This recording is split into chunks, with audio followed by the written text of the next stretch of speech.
그 예전에 나온 책 중에서 그 죽을 때 후회하는 25가지 이런 제목의 책을 기억하시리라 믿습니다. 아마 꽤 많이 팔렸던 것으로 제가 기억이 되는데요. 이제 그 책은 그 호스피스 전문입니다. 약 1000명의 그 임종, 그 죽음을 지켜보았던 호스피스 전문 의사가 이제 자기가 경험했던 내용들을 가지고 이제 만든 책인데요. 저는 그 책에서 보니까 이 의사분이 보니까 그 사람들이 죽을 때 이런 후회를 많이 하더라, 또 저런 후회를 많이 하더라, 이걸 25가지로 분류한 것도 저에게 굉장히 유익했지만, 제가 그 책을 보면서 제일 인상적이었던 게 뭐냐 하면은, 또 깨달았던 게 뭐냐 하면은, 사람은 대부분이 죽을 때 그 자기 삶에 대하여 후회하고 죽는다.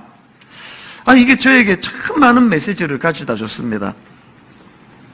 혹시 이런 말 들어보셨습니까? 인생과 저녁 식사의 차이는 저녁 식사에는 달콤한 것이 마지막에 나온다는 것이다. 이게 참 슬프기도 하고요. 또 그러나 또 부인할 수 없는 또 진리인 것 같아요.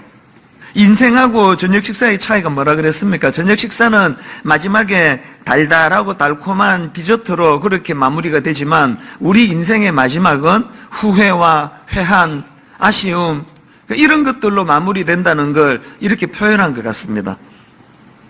그래서 저는 가끔씩 이제 제가 이 땅에서의 마지막 죽는 순간 이런 걸 이제 이렇게 상상해 볼 때가 있는데요. 저는 이런 차원에서는 저의 이 땅에서의 죽기 직전의 맨 마지막 말이 저는 이 말이기를 원합니다. 나는 죽어도 여한이 없다. 저의 임종을 지켜보는 저희 아이들과 그 아이들의 또 아이들이 저의 마지막을 지켜본다 할 때 이렇게 말할 수만 있다면, 이 아비는 또 이 할아비는 죽어도 여한이 없다. 우리 나중에 천국에서 다시 만나자. 생각만 해도 이거 너무 벅찬 인생의 마지막 모습 아닙니까? 사실 저는 이런 맥락에서 오늘 본문의 주인공 다윗이 참 부럽습니다. 왜냐 하니까 오늘 본문 말씀이 이렇게 시작을 하는데요. 자, 1절을 한번 보십시오. 이는 다윗의 마지막 말이라. 이렇게 선포를 하고는 그 다음 내용이 이렇습니다. 이새의 아들 다윗이 말하며 높이 세워진 자, 야곱의 하나님께로부터 기름 부음 받은 자, 이스라엘의 노래 잘하는 자가 말하노라. 지금 다윗이 자기 지나온 삶을 쭉 되돌아보는데 이게 얼마나 거기에 자부심이 막 느껴지고 또 그 자존감이 참 높은 그런 모습을 볼 수가 있지 않습니까? 여기 나와 있는 자기를 묘사하면서 1절을 다시 한번 보세요. 자기 스스로를 높이 세워진 자, 또 야곱의 하나님께로부터 기름 부음 받은 자, 또 그리고 이스라엘의 노래 잘하는 자가 말하노라. 저는 죽을 때 이 말은 못할 것 같아요. 이것도 참 인상적이지만요, 여기서 1절에서 참 중요한 건 이새의 아들 다윗의 말하며, 이게 참 의미 있는 표현이에요. 왜냐 하니까요, 여기 나와 있는 이새의 아들이라는 이 표현은요, 사실 원수들이 자기를 조롱하고 비하할 때 사용하던 표현이거든요. 자, 예를 들어 보겠습니다. 사무엘상 20장 30절입니다.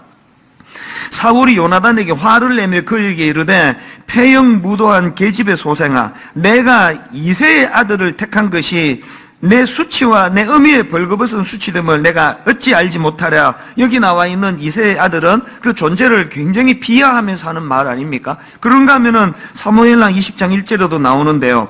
마침 거기에 불량배 하나가 있으니 그의 이름은 세바인데 베냐민 사람 비그리의 아들이었더라. 그가 나팔을 불며 이르되 우리는 다윗과 나눌 분깃이 없으며 이새의 아들에게서 받을 유산이 우리에게 없도다. 지금 이 다윗을 이새의 아들로 표현하는 건 아무것도 받을 게 없는 그 존재의 초라함을 지금 비아냥거리는 표현이거든요. 그런데 지금 오늘 아까 방금 읽었던 이 1절에서 다윗이 지금 자기의 지나온 삶을 되돌아보면서 표현하는 표현이 뭐였습니까? 이는 다윗의 마지막 말이라. 이새의 아들 다윗이 말하며, 이게 지금 뭘 의미하는 것 같습니까? 이걸 제가 가만히 보니까 두 가지 의미가 여기에 담겨져 있는데요. 하나는 다윗이 갖고 있는 기본적인 생각이 뭡니까? 나는 하나님의 평가가 중요하다고 생각하기 때문에 그런 사람의 평가에 별로 마음이 실려 있지 않기 때문에 이런 말을 막 할 수 있는 거거든요. 그런가 하면은 또 하나 그 의미가 뭐냐 보니까 다윗은 지금 누가 자기를 비아냥거리고 조롱하든 말든 굉장히 건강한 자아상을 갖고 있기 때문에 그런 거가 상처가 안 됐기 때문에 이런 표현을 쓸 수 있는 거라는 그 생각입니다. 이런 의미에서 제가 참 다윗이 부러운 거예요. 그런가 하면 바로 그 다음 나오는 3절부터에서도 다윗이 자기 스스로에 대한 그 긍정적인 그런 자존감, 그 자아상이 느껴지는 구절이 또 나오는데요. 자, 3절부터 한번 보십시오.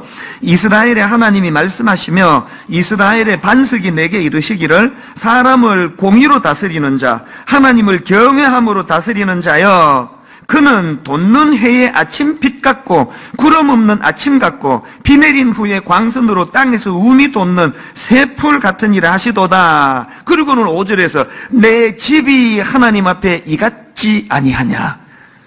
와, 이 긍지가 막 확 느껴지지 않습니까? 그 자녀 교육과 관계된 책 중에서 스펙보다 중요한 내 아이의 자존감, 이런 제목의 책이 있는데요. 그 제목 자체도 너무 동의가 돼요. 사실 여러분, 이 스펙 쌓아야 좋은데 취직 한다, 이거 다 알고 있지만, 스펙보다 중요한 게 우리 아이의 그 건강한 자존감이라는 거예요. 그 저자가 이 책에서 강조하는 게 뭐냐면은, 인간을 건강하게 유지하는 강력한 힘이 그게 자존감인데요. 그렇기 때문에 사람은 이 자존감이 무너지면 정신이 병들 수밖에 없고, 반대로 이 자존감이 회복이 되면은 그 사람의 모든 게 다 치유가 된다는 거예요. 제가 다윗을 부러워하는 것도 그거고요. 제가 우리 아이들을, 우리 집에 새 아이를 생각할 때, 이거 지금 무슨 대학 보내느라고 이 스펙 쌓아주느라고 이 진짜 중요한 이 아이들의 자존감을 다 밟아버리는 게 우리나라 교육인데, 거기에 지금 우리가 너무 놀아나고 있는 건 아닌가, 그런 생각을 하게 되는 겁니다. 그래서 저는 이 자녀들과 함께 드리는 예배를 준비하면서 하나님께 정말 기도가 나와요. 아버지, 우리 미련한 부모는 이 세상의 이 거대한 톱니바퀴에 정말 끌려다니는 존재인데, 그래가지고 얘들 뭐 대학 보내느라고 그냥 공부 그러면서 그 중요한 자존감을 밟을 때가 너무 많은데, 성령님 오늘 예배 가운데 특별하게 임재해 주시고 무엇보다 우리 자녀들에게 임재해 주셔서 우리 어른 부모들이 그 잘못해가지고 낮아져 버린 이 자존감이 예배 한 번으로 다 회복되는 기적 같은 역사를 허락하여 주시기 원합니다. 제 마음의 소원은 분당 우리 교회에 우리 어린 꼬맹이, 또 우리 중고등부 청소년, 그리고 청년대학부에 이르기까지 정말 주님 안에서 자기 존재감을 다윗처럼 이렇게 고백하기를 바랍니다. 본문이 있는 그대로예요. 우리 아이들이 이렇게 고백할 수만 있다면, 나는 돋는 해의 아침빛 같은 인생이다. 또 이런 본문의 말씀이 나오지 않습니까? 내 인생은 구름 없는 아침 같은 상쾌한 인생이다, 나는. 또 본문에 이런 표현이 나옵니다. 비 내린 후에 광선으로 땅에서 움이 돋는 새풀 같은 인생. 요즘으로 이거를 빗대가지고 말한다면은 내 인생은 미세먼지 하나 없는 맑디 맑은 인생이다. 아까 1부 때 이게 빵 터져가지고 기대를 하고 이렇게 했더니 또 반응이 또 그러네. 이게 참 종잡을 수가 없습니다. 여러분 자녀들이 자기 인생이 미세먼지 하나 없는, 내가 미련은 못 버리고 또 지금 반복하는데요. 미세먼지 하나 없는 맑은, 그런 깨끗하고 맑은 인생이, 그게 바로 내 인생의 모습이라고 이렇게 말할 만큼 건강한 자아상을 가질 수만 있다면, 그래서 여러분 스펙보다 중요한 내 아이의 자존감이라는 그 책 제목은 너무 잘 뽑은 것 같아요. 자존감이 무너지면 다 무너지는 거예요. 어떤 사람이 자존감이 좀 낮단 말이에요. 그러면요, 누가 막 칭찬을 해주는 게 와닿질 않아요. 하여튼 저 사람은 맨날 정소리 잘한다고. 그게 와닿지를 않아요. 그리고 어떤 경우에 좀 아닌데 자꾸 칭찬을 하면은 막 화가 나요. 막 비웃는 것 같아가지고. 누가 저보고, 목사님 탤런트 같이 잘생겼습니다. 그럼 나 화가 나요, 나는. 놀리는 것 같아가지고. 이 반대로 자존감이 건강하면은요, 다윗처럼 막 자기를 조롱하느라고 이세의 아들이라고 이런 표현을 써도 그런 게 하나도 그게 자기를 힘들게 하지 않는 거예요. 이 자존감이라는 게 이렇게 중요한 거거든요. 그래서 저는 오늘 이 본문 말씀을 준비하면서 그 마음에 정말 오늘 우리 자녀들이 이런 다윗과 같은 자존감을 가지고 건강한 자존감을 가지고 살면 좋겠다, 그런 기대를 가지고 본문을 쭉 보니까요, 오늘 본문 안에서 다윗은 어떻게 그렇게 건강한 자존감을 갖게 됐는지 저는 한 두 가지 힌트를 본문에서 얻게 되더라는 겁니다. 오늘 이 두 가지가 오늘 예배드리는 우리 모든 성도님들과 그 가정의 자녀들에게 이 두 가지가 회복되기를 저는 바랍니다. 다윗이 건강한 자존감을 가질 수 있었던 첫 번째 비결이 뭐냐? 다윗은 여러분 하나님 말씀의 인도를 받는 삶을 살았기 때문이라는 겁니다. 그 주일학교 아이들은 이제 또 우리 전사님들이나 목사님들이 또 이 대지를 말하고는 따라하라고 그러기 때문에 오늘 우리 아이들을 내가 의식해서, 자, 저를 한번 따라해 보시겠습니까? 하나님 말씀의 인도를 받는 삶. 하나님 말씀의 인도를 받는 삶. 2절을 한번 보십시오. 여호와의 영이 나를 통하여 말씀하시며 그의 말씀이 내 혀에 있도다. 이 2절 말씀이 주는 상징적인 의미가 크다는 것을 다윗의 일생을 쭉 살펴보면 금방 알 수 있습니다.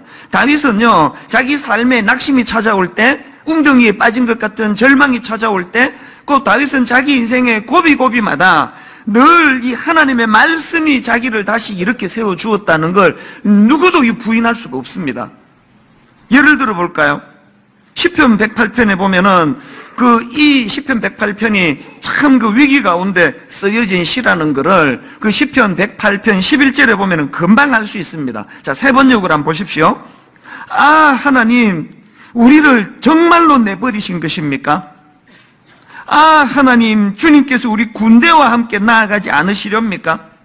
이거 딱 보면은 지금 다윗이 지금 위기를 만났다는 걸 금방 알 수 있는데요. 이런 상황에서 쓰여진 시가 시편 108편이고요. 다윗은 이런 위기에 지금 직면해 있지만 이 문제를 어떻게 푸는가에 대한 힌트가 바로 시편 108편 7절에 나옵니다. 하나님이 그의 성소에서 말씀하시되 내가 기뻐하리라. 내가 세겜을 나누며 숫꽃 골짜기를 청량하리라. 예수 믿는 그리스도인들은 딱 두 종류입니다. 여기 똑같이 지금 주일날 딴 데 안 가고 예배 드리러 앉아 있지만요, 이 삶 속에 딱 두 부류예요. 다윗처럼 위기가 오고 다윗처럼 그 인생의 낙심과 좌절이 찾아올 때 믿음의 힘이 전혀 작동이 안 되는 부류가 있고요. 그런가 하면은 그때그때마다 말씀이 그 위기를 극복하게 만드는 원동력이 되는 삶을 사는 분이 계세요. 분명히 이 안에 그 두 부류로 나눌 수 있습니다. 예를 들어 볼까요? 저희 교회에요, 유아부, 유치부 그 학부모들을 대상으로 하는 좋은 프로그램이 많습니다. 지금도 우리 교회 유치부에서 우리 드림 학교 이런 걸 진행을 하는데, 저는요, 분당 우리 교회 우리 주일학교 교역자들 얼마나 내가 고마운지 몰라요. 진심으로 저는 긍지를 갖고 있습니다. 그 딱딱 단계별로 그 유아 유치부부터 해가지고 초등학교, 중고등부, 대학부, 청년부 그런 그 주일학교 교육이 얼마나 잘 돼 있는지 그 꼬맹이 애들 부서 한번 가보세요. 그리고요, 그 애들뿐만이 아니고 그 젊은 엄마 아빠들을 그 모셔놓고 그 학부모 교육을 참 잘 시킵니다. 어떻게 하는가 하면은요, 이 우리 드림 학교가 토요일 오전에 있는데요, 제가 머무는 그 공간에 그 층에서 이 모임을 해요. 그래서 제가 한 번은 화장실에 가 있어요. 이게 좀 아침부터 지저분한 얘기긴 한데, 제가 이제 큰 거를 보느라고 이제 화장실 안에서 이제 문 닫고 이렇게 있는데, 이제 휴식 시간인가 봐요. 잠깐 이제 10분간 휴식하는 시간 같은데, 젊은 아빠들이 이제 그 남자 화장실에 들어와가지고 그 나누는 대화가 너무 감동이 되더라고요. 이야, 이걸 내 진작에 들었어야 되는데, 너무 유익하다고 그래, 내 속으로. 애가 지금 유치원 다니는데 뭘 진작에 듣기는 지금 들어도 그거 대박이지. 우리 같이 애 다 키운 입장에서 아쉬운 거 아닙니까? 그 어린 그 유치원 다니는 아들을 두고 딸을 둔 그 젊은 아빠들이 그 화장실에서 그 나누는 그 깨달음에 대해서 제가 굉장히 도전이 되더라고요. 근데 지난주에 그 우리 드림 학교를 진행하는 유치부 담당 그 전도사님이 저한테 그 젊은 아빠 엄마가 그 쓴 간증문 몇 개를 저한테 이제 보내줬어요. 그걸 쭉 보니까요, 거기에 그 젊은 아빠 글이 하나 눈에 확 띄는 게 있었는데, 이런 내용이 있었습니다. 그 젊은 아빠가 이제 자기 어린 시절 이야기를 거기다 기록하고 있는데, 내용을 한번 들어보십시오. 초등학교 시절 저는 시골의 작은 교회를 출석하고 있었고, 그 교회가 속한 노회는 매년 성경 암송 대회를 열곤 했습니다. 당시 암송했던 말씀이 로마서 8장이었는데 사실 그때는 그 말씀이 무슨 내용인지 제대로 알지 못하고 지루하게 외웠습니다. 그런데 그 말씀은 신기하게도 예수 그리스도의 복음을 떠올릴 때마다 제 머릿속에 가장 먼저 떠오르는 구절이 되었습니다. 그리고는 거기다가 로마서 8장 1절 2절을 기록했는데 다 아는 말씀 아닙니까? 그러므로 이제 그리스도 예수 안에 있는 자에게는 결코 정죄함이 없나니. 왜 정죄함이 없느냐? 이는 그리스도 예수 안에 있는 생명의 성령의 법이 죄와 사망의 법에서 너를 해방하였습니다. 이거를 기록해 놓고는 그 다음에 결론을 이렇게 내리는데 한번 결론을 들어보십시오. 나의 머릿속에 남겨져 있는 이 말씀이 복음의 감격과 기쁨이 사라져갈 때 고단한 내 인생길을 버텨낼 수 있는 힘이 되었음을 고백합니다. 제 아이도 주님의 말씀을 가까이 하여 그의 인생이 그리스도 예수와 함께 자신의 십자가를 지고 가기를 간절히 소망해 봅니다. 지금 여러분이 젊은 아빠가 자기 지난 시절을 되돌아보면서 자기 삶 가운데 고단한 인생길을 버텨낼 수 있는 힘이 어릴 때 외웠던 로마서 8장을 위시한 하나님의 말씀이라 그러잖아요. 본인이 겪은 얘기를 지금 하고 있는 거거든요. 다시 말씀드립니다. 오늘 여기 예배 드리러 온 크리스찬이라고 하는 그 공통점을 가진 여러분들의 삶은 딱 둘로 나뉘어져요. 인생에 고비가 오고 웅덩이에 빠진 것 같은 위기가 찾아올 때 막 당황하고 어쩔 줄 몰라 하고 우왕좌왕하고 그 신앙이 이미 하나도 작동이 안 되는 그런 성도님들이 계신가 하면 이 젊은 아빠처럼 그 고단한 인생길 가운데 어려움이 찾아올 때 버텨낼 수 있는 힘이 말씀에 있더라. 그 말씀을 되뇌일 때 이것이 내게 놀라운 힘이 되더라. 내 아이도 그렇게 자라기를 원한다. 여러분, 여러분의 자녀들이 진짜 건강한 자아상을 가진, 정말 여러분의 자녀들이 그 세상에 뭐 댓글 몇 개 남기고 막 그거 들여다보고 막 자살하고 싶다 그러면서 그렇게 흔들흔들거리는 인생이 아니라 다윗처럼 누가 자기를 비웃고 자기를 조롱하더라도 그런데 흔들리지 않는 건강한 자아상을 가진 자녀가 되기를 원하신다면 어릴 때부터 여러분 말씀이 그 아이에게 영향을 미치는 자녀가 되도록 도와주시기를 바랍니다.